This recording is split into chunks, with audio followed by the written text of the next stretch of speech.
Alors, mesdames et messieurs les diplômés, je sais qu'en France, parler d'argent est tabou. On n'a pas du tout la même culture que nos amis d'outre-Manche. Mais pensez-y bien à cette fondation du groupe Subdeco Montpellier. Pour ceux qui payent et qui vont payer beaucoup d'impôts, ou que vous soyez dans le monde, alors j'ai les noms puisque je les enquête, donc je vais vous repérer.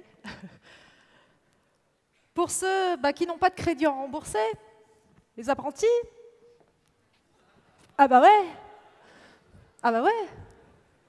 Pensez à la fondation, on compte sur vous, engagez-vous à nos côtés, et comme le font les diplômés que vous avez vus, et pour témoigner sur son engagement personnel, je vais appeler un diplômé d'une promotion, jeune promotion, 1988. Oh bah comment ça, je suis qu'en 1989, n'exagérez pas quand même.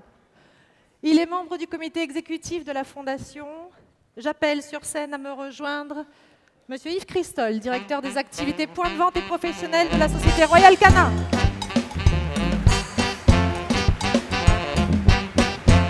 L'engagement, il est en deux volets, en deux étapes.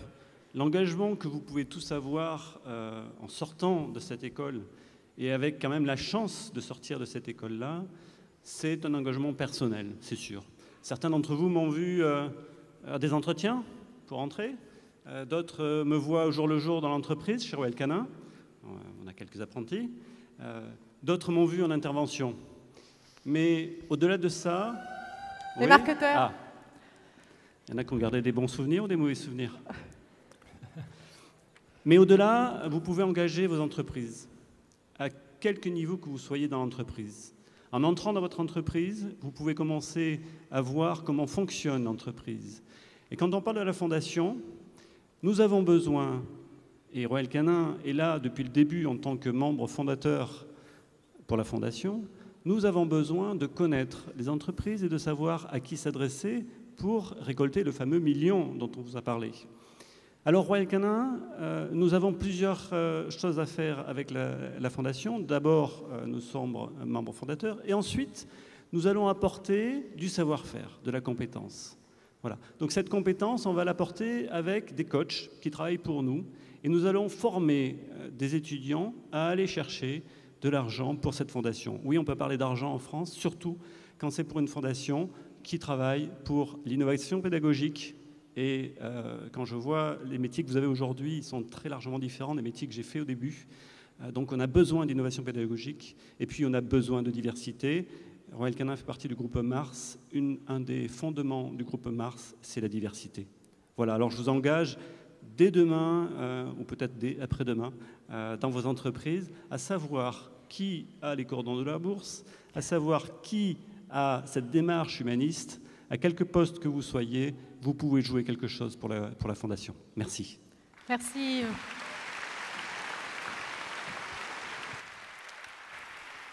Allez, dès demain, dès aujourd'hui.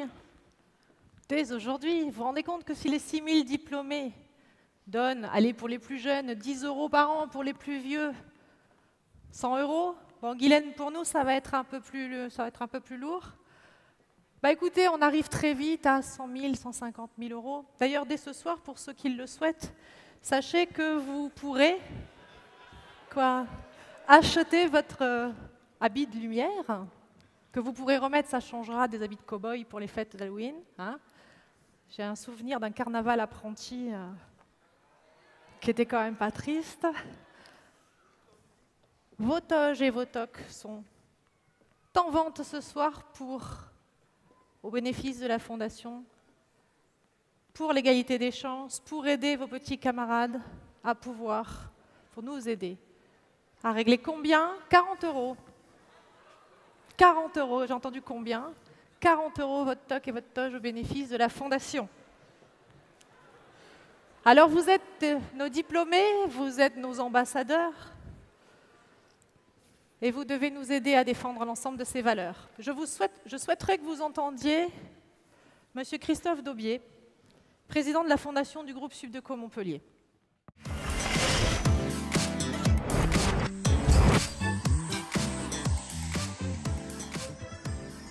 En tant que président de la Fondation Subdeco Montpellier, je voudrais vous rappeler les 3 missions principales de cette fondation. Des bourses internationales pour des étudiants issus de pays émergents.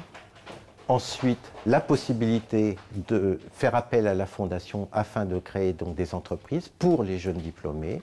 Et troisièmement, en effet, en France, pour des jeunes qui ont quelques problèmes financiers, pouvoir accéder aussi, via la fondation Subdeco, au groupe Subdeco Montpellier. Je me suis engagé dans la fondation Subdeco parce que nous nous devons de favoriser, bien sûr, l'égalité des chances et nous nous devons de promouvoir la diversité. C'est le conseil que je vous donnerai. Si vous voulez réussir, et je sais que vous réussirez, vous avez été formé pour, vous avez déjà réalisé un certain nombre donc, de stages à l'étranger, donc vous avez été confronté à diverses cultures, vous devez bâtir votre vie à partir de cette diversité et de ces cultures différentes. Je veux m'adresser donc aux familles et bien sûr aux nouveaux diplômés, et je tiens à les féliciter. Ce sont nos ambassadeurs. Ils ont été préparés par l'école Subdeco Montpellier à défendre les valeurs dont je vous parlais. Parmi ces jeunes diplômés, il y en a certains qui ont eu accès à la fondation Subdeco. Je leur demande, bien sûr, à ceux-là spécifiquement, mais aux autres, de promouvoir la fondation Subdeco au niveau national et international, lorsqu'ils vont être dans leur société, promouvoir nos actions, promouvoir notre stratégie, et surtout expliquer ce qu'est la fondation Subdeco. On vous a remis une plaquette de la fondation Subdeco. Au travers de la réussite de vos enfants, vous avez pu voir les actions de la fondation Subdeco. Il y a à la sortie du Zénith une urne, vous pouvez mettre votre bon de soutien et aussi, je tiens à vous rappeler qu'il existe un site internet, nous comptons sur vous, nous avons besoin de vous.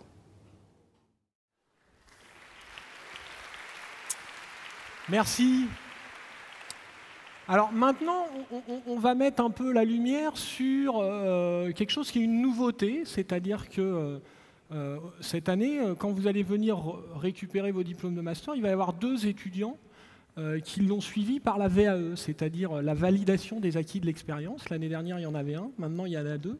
Et c'est vrai que c'est quelque chose qu'on a voulu mettre en lumière parce que ça rentre aussi dans notre fonction d'éducation, qui n'est pas seulement d'éduquer des jeunes qui ont entre 18 et 24 ans, mais aussi c'est la formation tout au long de la vie, l'éducation tout au long de la vie.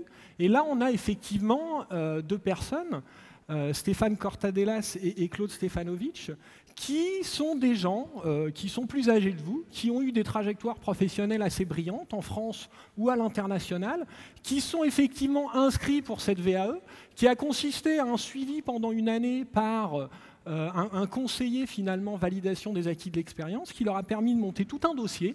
C'est un retour finalement sur ce qu'ils ont vécu et voir dans quelle mesure ce qu'ils ont vécu et ce qu'ils ont fait professionnellement pouvait rentrer dans les compétences professionnelles qu'on essaye de vous donner quand vous êtes à l'école et que vous développez tout au long de votre formation. Donc voilà, on voulait mettre le focus là-dessus et on va vous montrer un petit film qui montre un jury VAE justement, comment ça se fait au moment où on passe cet examen final. Je n'ai pas terminé mes études et c'est un regret qu'on a après et qu'on traîne pendant longtemps. On reste sur quelque chose d'inachevé et le fait d'avoir la possibilité à nouveau d'acquérir ce qu'on n'a pas eu le courage ou l'envie de réaliser à une époque, je trouve que c'est quelque chose de bien, de positif. Ça m'a été très difficile de parler de moi. La personne qui se lance dans une VAE, il met beaucoup d'énergie, de détermination, c'est du temps, c'est de l'investissement. Donc, tout l'enjeu, d'abord, c'est de croiser les regards. Je pense que ce serait dangereux d'avoir une seule personne dans un jury qui soit amenée à prendre une décision de cette importance. Donc là, on a un partage, on a un échange, on a un temps qui nous permet de nous approprier la perception et de la partager collégialement. Ça permet, à partir d'échanges assez détendus au fond, de se faire une idée assez précise des compétences acquises ou qui sont en voie de l'être. On est vraiment dans des conditions qui permettent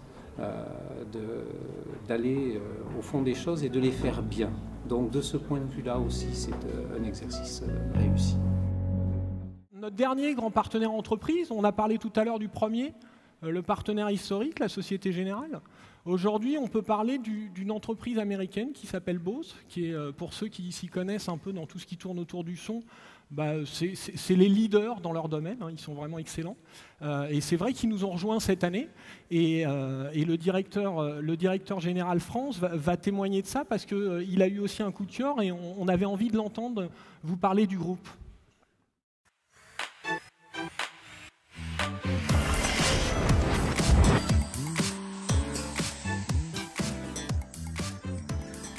Bose est une société américaine.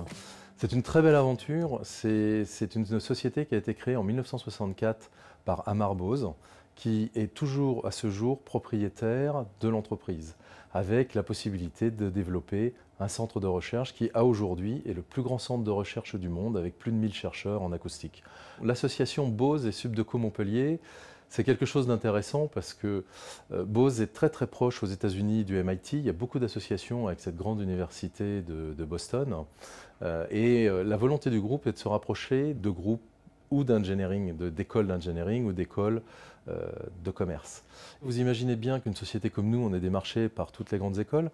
Donc ensuite, j'ai rencontré Monsieur Jourdan, qui m'a fixé un rendez-vous pour une demi-heure un matin, et le rendez-vous a duré 2h30.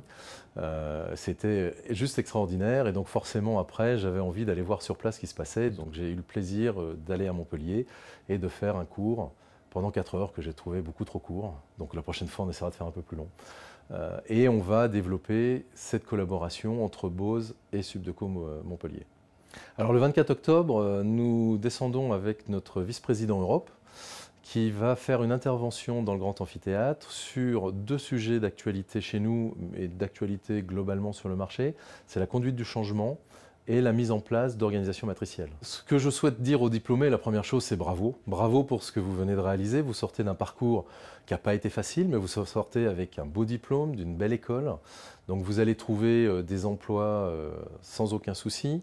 Vous allez manager des gens. Et la chose que j'aimerais dire, c'est que n'oubliez pas qu'autour de vous, vous avez beaucoup de gens qui n'ont pas la chance que vous avez eue, qui n'ont pas eu la chance d'avoir les capacités intellectuelles ou les capacités financières ou les capacités géographiques de faire ce genre d'école. N'oubliez pas que ces gens ont une énorme valeur. Et une entreprise est constituée de plein de personnes. Et ce n'est pas simplement vous qui ferez vivre les entreprises, c'est vous avec les collaborateurs.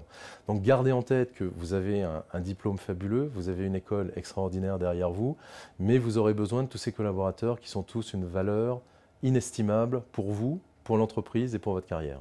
Et le succès ne dépend que de vous. Le succès dépend de ce que vous allez être capable de faire et de ce que vous êtes capable d'affronter. Donc, si vous attendez que tout soit au vert autour de vous et que tous les signaux soient positifs, ben je peux vous garantir une chose, vous ne bougerez pas. Vous allez rester sur votre chaise et rien ne va avancer. Donc, construisez quelque chose. Il y a de l'adversité, il y aura toujours de l'adversité autour de vous. Mettez-vous dans un mode positif comme l'école l'a toujours fait. Restez constructif et vous pourrez avancer. Une des autres choses qu'on voulait mettre en avant, c'est forcément la dimension internationale de l'école. Vous avez pu la vivre à la fois parce que vous vous êtes mélangé avec des étudiants étrangers, parce que certains sont partis à l'international, d'autres ont suivi le bachelor de l'université de la Trobe, ont même souffert pour l'avoir mais l'ont eu. Bref, il y a toute cette dimension-là qui est importante. Et ce qu'on voulait faire cette année aussi, c'est mettre en lumière le parcours de 2 étudiants qui ont suivi la spécialisation professionnelle International Business. Pourquoi ? Parce que c'est une spécialisation où ils passent leur dernière année à l'étranger. Et c'est vrai qu'on ne les voit pas tellement sur la fin. Et on trouvait que c'était sympathique et assez bienvenu de les mettre en avant. Donc je vais vous demander d'accueillir Alison Tesson et Quentin Verle.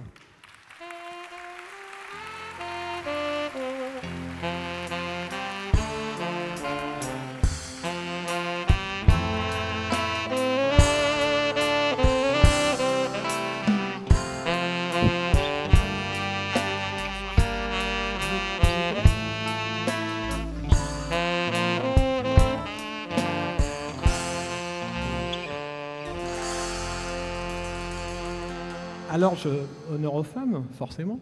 Alison, la question que je voulais vous poser déjà, c'est où est-ce que vous avez fait votre spécialisation professionnelle International Business ?